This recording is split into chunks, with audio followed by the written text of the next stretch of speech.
Bonjour. Bonjour William, bonjour Bon. à tous.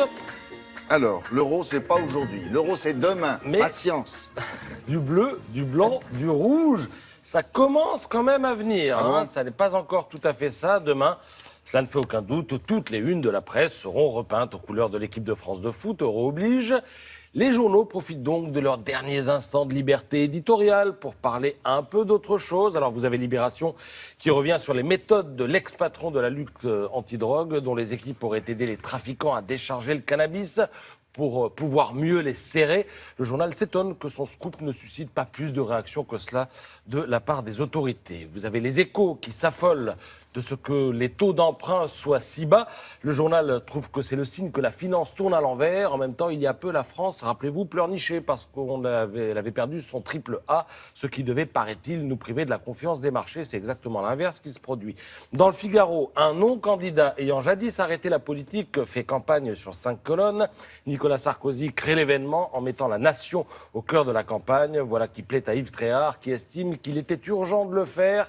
Le discours de Nicolas Sarkozy intervient juste avant le coup d'envoi de l'Euro, écrit l'éditorialiste. L'Euro, une compétition qui, à sa création, s'appelait la Coupe d'Europe des Nations. Europe, nation, deux mots aujourd'hui balayés comme un symbole de la décomposition et de la première et de la désagrégation de la seconde.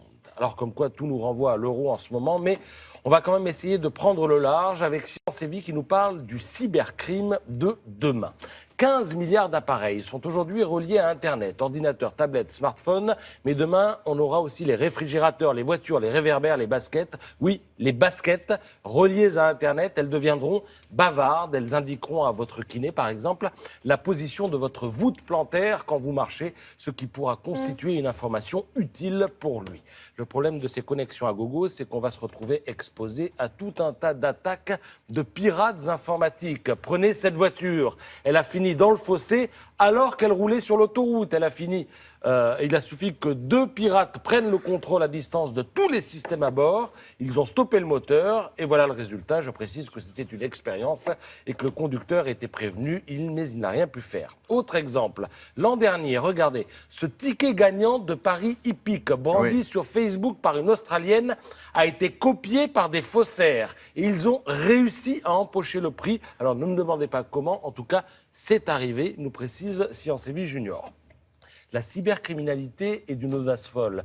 Et c'est tout le challenge donc des ingénieurs et des chercheurs que de prévenir les catastrophes qui s'annoncent. Un leitmotiv, il faut sécuriser. Sinon, il n'est pas impossible que dans quelques années, un gang de hackers, par exemple, demande à toutes les personnes qui vivent dans une maison connectée de payer quelques euros par mois, une sorte d'abonnement pour avoir l'assurance que le gang n'ouvrira pas la porte de la maison à des cambrioleurs. Dans la série Cybercatastrophe, les criminels pourront aussi détourner un paquebot de croisière en prenant le contrôle de son GPS pour mieux le conduire tout droit dans la gueule des pirates des mers, par exemple. Ou encore introduire des virus informatiques dans des pacemakers pour faire exploser la pile au lithium Mais de ils sont ces pas en appareils. train de leur donner des idées qu'ils n'avaient pas. Je pense que les cybercriminels n'ont pas besoin des journalistes pour avoir des idées. Mais les journalistes précisent que tout ça est possible et que les chercheurs, eux, anticipent et travaillent sur la question. Et alors, je ne vous parle pas des drones qui sont capables de passer de la drogue à la frontière, ça existe déjà, ni des robots capables, et ça ce sera possible dans une vingtaine d'années,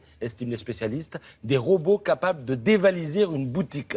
Voilà, tout ça est aujourd'hui techniquement possible, on appelle ça la rançon du progrès, et c'est à lire dans Science et Vie Junior. Merci beaucoup. Allez, on va à présent se pencher sur l'actualité.